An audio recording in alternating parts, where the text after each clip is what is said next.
Session ये कर रहे थे कि किस तरह से अपने आप को अपग्रेड रखा जाए ताकि रिश्ते में अट्रैक्शन बरकरार रखी जा सके। तो मौलाना तारिक जमील साहब का तज़किरा हो रहा था। अच्छा, मैंने मौलाना के साथ मेरा बड़ा ही एक एहतराम का, मोहब्बत का रिश्ता है, तो मैंने उन्हें कॉल की स्पेशली, क्योंकि बड़ी वो कॉन्स्पिरेंसीज डिस्कस हो रही थी। उन्होंने बाल लगवाए, महीना पहले की बात है। तो मैंने उनसे रिक्वेस्ट की कि मुझे वजह बताइए, और मैं आपकी इजाज़त से रिकॉर्ड भी करना चाहूँगा ताकि दुनिया भी सुन ले। तो उन्होंने बड़ा प्यारा जवाब दिया। उन्होंने कहा कि ये बाल मैंने अपनी ज़ोजा की वजह से लगवाए, वो चाह रही थी कि मैं और बेहतर लगूं। अब ये कितना प्यारा जवाब है और कितनी प्यारी सोच है कि आपका जो लाइफ पार्टनर है वो आपसे कहे कि तुम ऐसे दिखो तो मुझे अच्छी लगोगी। और हमें ये डिस्कस करना चाहिए, हमें पूछना चाहिए कि तुम्हें, मैं मिसाल आपको देता हूँ कि अगर खुदा न खास्ता काफूर की खुशबू लगा के मर्द घर आ गया तो वो जिंदा कम मुर्दा ज्यादा लगेगा। अगर फर्ज कीजिए जो अगरबत्तियों की स्मेल है वो बेगम ने लगाई हुई है उस तरह की, या एक बड़ा ही तेज किस्म का कोई परफ्यूम को ऊद चले कोई भी ऐसा लगाया, या फिर फर्ज करें एक आफ्टर शेव की स्मेल होती है, ठीक है जी, आफ्टर शेव होते हैं, वो औरत ने लगा ली अगर फर्ज करें तो कितनी को अट्रैक्शन होगी मर्द को, ठीक है जी। तो ये हमारे यहाँ ये डिस्कशन ही नहीं है कि तुम कैसा लगो, क्या पहनो, किस तरह के हो तो मुझे क्लिक करोगे। ये डिबेट ही यकीन करें कपल्स में हमें नहीं मिलती, और ये बड़ी हेल्दी डिबेट है जो होनी चाहिए। तो मुझे मौलाना का ये अंदाज और ये जवाब और ये जो वीडियो नेट पे पड़ी हुई है, ऑडियो, उनकी वीडियो मैंने अपलोड कर दी थी, मुझे बहुत अच्छी लगी कि इस उम्र में भी वो ये ख्याल करते हैं। और इस पर उन्होंने एक हदीस सुनाई, वो ज़रूर ज़रूर अगर उस वीडियो को आप सुने तो उस हदीस को ज़रूर सुनिएगा, जो कि मुझे मुकम्मल याद नहीं इस वक्त, जिसका मफहूम ये था कि अपने आप को अप टू डेट ना रखना और अपने आप को तैयार ना रखना ये यहूदियों का अंदाज था, ये मुसलमानों का अंदाज नहीं है। मुसलमान अपने लाइफ पार्टनर के लिए खुद को बेहतर बनाते हैं, खुद वो अट्रैक्टिव बनते हैं, और उनकी प्रेपरेशन, उनका जो कह लीजिए बनाओ सिंगार है, वो उनके लाइफ पार्टनर के लिए, शरीके हयात के लिए होता है। अच्छा, यहाँ पर अगर अमीरों की हम बात कर लें, ये मसाइल तो चले हम मिडिल क्लास लोगों के या उन लोगों के हैं आज जिनके पास वसाइल उतने नहीं, उनके पास तो सारे वसाइल हैं, यकीनी तौर पर अच्छा लगने के लिए भी बहुत कुछ करते होंगे, लेकिन ऐसा नहीं महसूस होता कि कहीं ना कहीं एक ईगो दरमियान में अटक जाती है, अल्टीमेट उस ईगो के बायस भी रिश्ते मुतासिर या टूट जाते हैं? अच्छा, एक बहुत बड़ी वजह ना वो जहनी सेहत होती है जी, और जहनी सेहत में ही ईगो आ जाती है। बाज़ लोगों तरक्की करते करते पर्सनैलिटी डिसऑर्डर का शिकार हो जाते हैं, बाज़ लोग बाइपोलर हो जाते हैं, बाज़ लोगों में मूड स्विंग आ जाती है, बाज़ लोगों में एंगर इशू आना है, बाज़ चिड़चिड़े हो जाते हैं, बाज़ बेजार हो जाते हैं, बाज़ लोग पता नहीं लगता बैठे बैठे क्या हो गया। ये बाइपोलर वाला तो आप देखें ना, घर से बाहर बिल्कुल खुश है, जैसे ही घर एंटर होगा वो एक अलग शख्स होगा, ये भी है। और बाज़ लोग असल में उनके काम की नेचर ऐसी होती है, उनका डिसऑर्डर शुरू हो जाता है, उनकी पर्सनैलिटी में तजाद आ जाता है। वो किस तरह से? फिर कुछ लोग ऐसे होते हैं, फरा ये बड़ी जो एक रिच कम्युनिटी है या एक बड़े खुशहाल लोग हैं, नशा बड़ा कॉमन है, और उस नशे की वजह से पर्सनैलिटी डिसऑर्डर बहुत बड़ा हो जाता है, यानी दो शख्सियात बन जाती हैं। एक जो है वो लगता है बिल्कुल एंथुसियास्टिक, नॉर्मल और एक्साइटेड है, और दूसरा बिल्कुल एक डल इंसान है। अच्छा, फिर अगली वजह जो देखी गई नफ्सियाती वजूहात के बाद, वो है इमोशनल डिस्कनेक्शन। ये बहुत बड़ी वजह।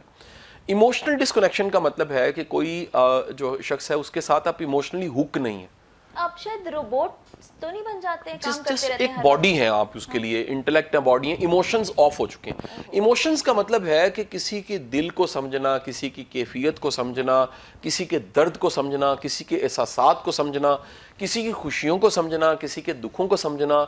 27 इमोशंस हैं जी। तो हमें जो लाइफ पार्टनर है उसके 27 इमोशंस को अपने भी समझने चाहिए, वो सेल्फ एक्चुअलाइजेशन है। लेकिन एक अच्छा रिश्ता वो है जिसमें आप अगले के इमोशंस को भी समझ सकें। तो जब आप 27 इमोशंस को समझते हैं तो फिर समझ आता है यार क्या बात करने वाली है, क्या बात नहीं करने वाली, क्या बात हर्ट कर देती है, क्या बात। और मैं फिर आपको बताऊं कि बिलखसूस मैं बच्चों से जो अब आज नई शादियां हो रही हैं उनसे दरख्वास्त करूंगा, अल्लाह के बंदो बर्दाश्त पैदा करो। कई साल तक तो समझने में लग जाते हैं यार।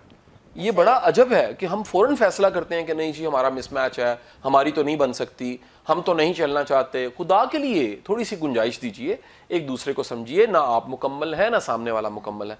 कुछ कंडीशंस हैं जिसकी बुनियाद पे आपको अलहदगी लेनी चाहिए, उस पर अलहदा हम पूरा प्रोग्राम करेंगे कि कौन से ऐसे पॉइंट्स हैं जिनको हम सामने रखें तो फिर हमें अलहदगी लेनी चाहिए। मसलन को क्रिमिनल है, एक इशारे के तौर पर बात कर रहा हूँ, और उसकी वजह से बहुत अजीब तरह के कॉन्सिक्वेंस भुगतने पड़ रहे हैं, तो मेरा ख्याल है कि वहाँ पर आपको मसालियत समझ के साथ अलहदगी कर लेनी चाहिए। अब अगली वजह जो देखी गई वो है लाइफस्टाइल डिफरेंस। होता क्या है कि एक एलीट होने की वजह से, फाइनेंशियली ग्रो करने की वजह से एक एबनॉर्मेलिटी भी आ जाती है। بعض اوقات ایک ایسا بندہ جو ہے نا وہ بلینز کا حساب نہیں لے گا اور پھنسنے پہ آئے گا تو پینیز میں پھنس جائے گا.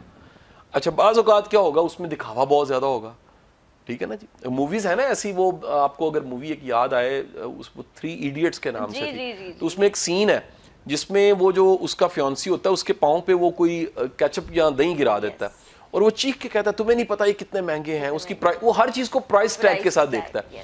تو یہ ان لوگوں میں شو آف, گاڑی گھر چیزیں موبائل, ہر وقت پیسہ بتانا, فارم ہاؤس لے لیا, یہ کر لیا, ادھر ہو کے آ گئے ہیں, وہ یہ نہیں بتاتے ہم خوش کتنے ہیں, مطمئن کتنے. یہ بھی ایک بیماری ہے شو آف کی. تو اس وجہ سے سیپریشن ہو جاتی ہیں. پھر اصل میں ایک اور جو کام بڑا عجب ہوتا ہے وہ یہ ہوتا ہے کہ جب آپ گرو کرتے ہیں تو آپ کے پاس آپشنز بہت زیادہ آ جاتی ہیں. تو بعض اوقات جو مس میچ ہوتا ہے رشتوں کا, اس کی وجہ سے ایک ویکیوم بنا ہوتا ہے.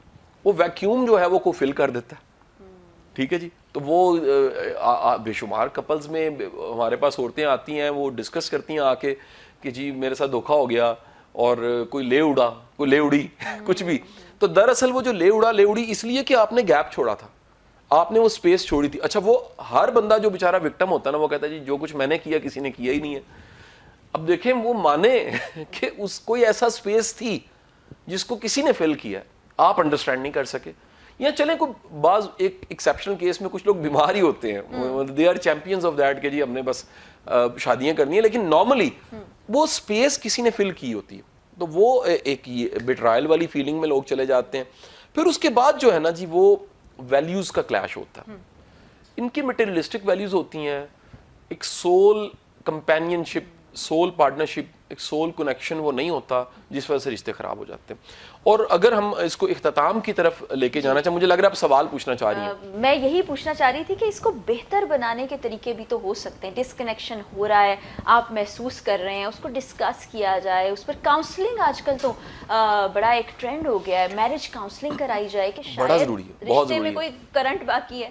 میرا خیال ہے کہ جہاں ہم مہنگے آپریشنز کروا لیتے ہیں, مہنگی سرجری کرواتے ہیں, اور اس وقت کاسمیٹک انڈسٹری دنیا میں کھڑی ہو گئی ہے, بٹاکس کروائے جا رہے ہیں, اور فیشل مہنگے کروائے جا رہے ہیں, اور آرگینک اور ہربل فیشلز آ رہے ہیں, اور پتہ نہیں کپڑوں پہ کتنا انویسٹ کیا جا رہا ہے, اور مہنگی گھڑیاں آ گئی ہیں. میرا حال ہے ہمیں رشتوں پہ بھی انویسٹ کرنا چاہیے. کیونکہ سب سے خوبصورت اور ہمیں اگر کوئی کاؤنسلر کوچ چاہیے ہو تو ہمیں ڈھونڈنا چاہیے جس پہ ٹرسٹ ہو, اور دونوں اپنے رشتوں کو ٹھیک کریں, رینیو کریں. ایک بات آپ کو میسج میں یہاں پر پھر آج کی ایک پنچ لائن میں دینا چاہوں گا. میاں بیوی کا رشتہ ایک ایسا رشتہ ہے جو میری کم از کم ریسرچ, اور میرے جو استاد ہیں, گروز ہیں, جو بڑے سینئر لوگ ہیں, اور ججز ہیں ایسے جو قابل ترین لوگ ہیں, ان کا بھی یہ ماننا ہے کہ اس رشتے میں کمال کی صلاحیت ہے. وہ صلاحیت کیا, غیر معمولی بات کیا ہے, بدترین حالات کے باوجود یہ ٹھیک ہو سکتا ہے. یعنی کچھ بھی ہو گیا, اگر دونوں بیٹھ کے ڈیسائیڈ کر لیں کہ ہم نے اس رشتے کو ٹھیک کرنا ہے, رشتہ ٹھیک ہو جاتا ہے. پھر دنیا کے سارے جیڑے کھیڑے, ٹھیک ہے جی, وہ سارے پیچھے ہو جاتے ہیں اور یہ لوگ مل جاتے ہیں. لیکن اگر یہ دو ڈیسائیڈ نہ کر پائیں کہ ہم نے ساتھ چلنا ہے, تو پھر بڑے مسائل پیدا ہو جاتے ہیں. ہم نے ایک پورا پروگرام فرا ڈیزائن کیا تھا, آپ کو یاد ہوگا, کہ اس بریک اپ سے, فیملیاں ٹوٹنے سے بچوں پہ کیا اثرات پڑتے ہیں, اس پر ہم ڈسکشن کریں گے. آج کا ٹاپک بڑا ہم نے الیبریٹ کر کے لوگوں کو سمجھا کے بتایا. شاہ صاحب آپ کا بہت بہت شکریہ. اور آپ تمام دیکھنے والوں سے ایک گزارش, پروگرام جو کہ اختتام کی طرف جا رہا ہے, کہ پیسہ بنانے کی مشین مت بن جائیں, اپنے اندر جذبات رکھیں, کیونکہ جذبات سے انسان بنتا ہے. ایک دوسرے کو سمجھنے کی کوشش کریں, پھر آپ کے پاس پیسہ ہے یا نہیں یہ میٹر نہیں کرے گا, کون انسان اہم ہے یہ آپ سمجھ جائیں گے.